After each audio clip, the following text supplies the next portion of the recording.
In this video, we will look at the sample questions of legal aptitude.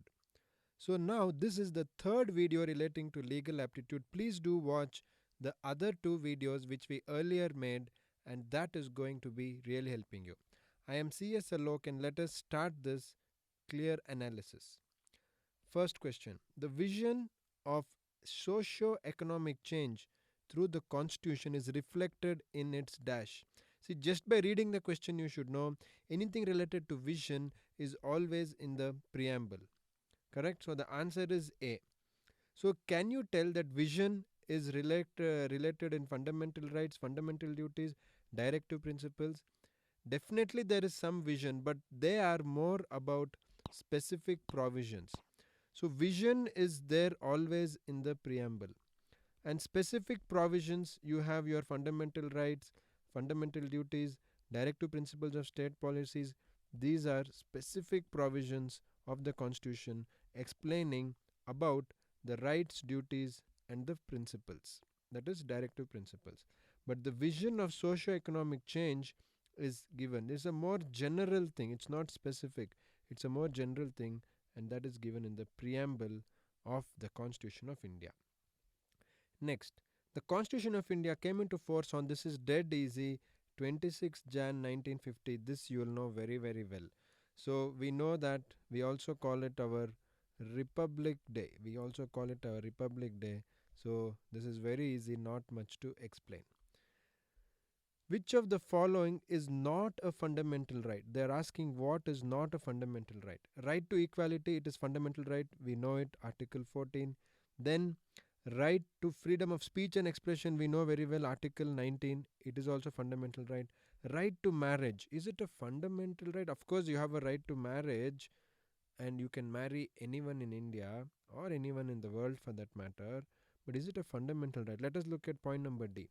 Right to constitutional remedy, we understood very well. We have Article 32 where you can go to what? Where can you go? Tell me. Supreme Court. You can go to Supreme Court to enforce your fundamental rights. So going to Supreme Court under Article 32 to enforce your fundamental rights is also a fundamental right. We understood that very clearly, correct? So right to marriage, definitely it is your right, but it is not your fundamental right. So which of the following is not? So let us look at the question. What are they saying here? Which of the following is not? Which of the following is not a fundamental right? Right to marriage is not a fundamental right. Next, right to education is a fundamental right under which of the following article? Right to education. We know very well that Article 14 is about right to equality. Article 19 is freedom of speech and expression, freedom of trade and all the other freedoms, freedom to form union, trade union, all of that. Article 21 is right to life. Right to life, we know that. So right to education, it came only in 2002, that is Article 21. So the right answer is Article 21. So let's have a look at this. The 86th Amendment of the Constitution came in 2002. That gave the right to education. Right to education earlier was not a fundamental right, and now it is part of our part 3. Because it's an amendment, so it can't be Article 22. It should amend, no? So Article 21A.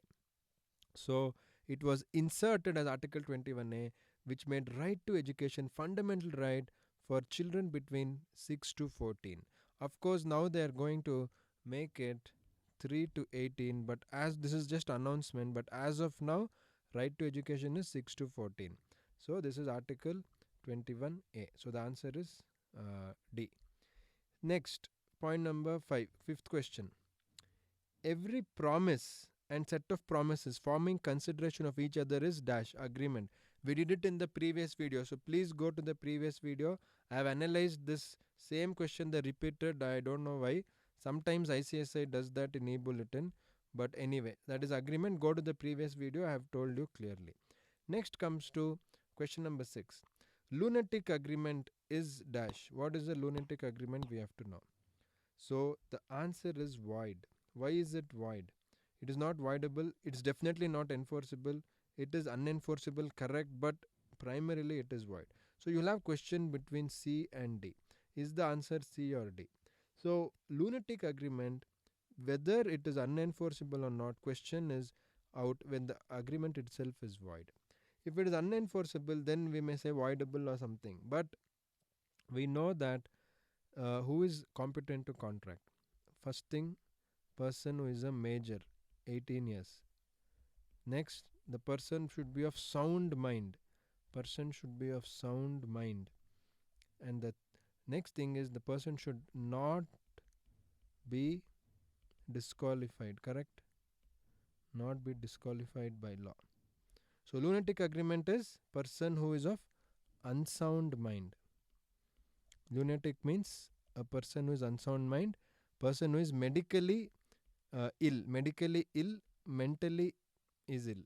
So what we call as he's loose, mad or lunatic, medically medically he should be loose or mad, not because of you feel that. So a lunatic agreement is always void. So that is the questions. So the other questions Vishwas sir will be doing. So we need to understand that in the legal aptitude they are testing you all these things. Of course, the first one is application of mind plus memory. Second one is complete memory. Third one is application of mind. Fourth one is complete memory. Fifth one is application of mind. Sixth one is your application of mind. You have to apply your mind, only then you'll get the answer. So that is the video relating to analyzing the sample questions. As I always tell you, even in the first two videos I told you, please take this very seriously. This is important. You might not get the same questions, but you'll get the same type of questions. Whatever questions you're getting here, the same type of questions you'll get in the CSEET final exams. So please analyze this, understand how to get the answer. I've been telling you in the first two videos, even over here. And in your exam, make sure you do well. And study every line in the book given by ICSI for CSEET. Yes, study every single sentence. And also in my video classes, in our video classes, I have given you explanation for every single sentence. So when you know the principles, go back and watch the first video. What I told you, it is all about legal principles. If you know the legal principles, you can answer any questions. It's not a problem for you. So with that, this is CS Alok signing off. All the best for exam. Join me in the next video where we analyze more sample questions of legal aptitude.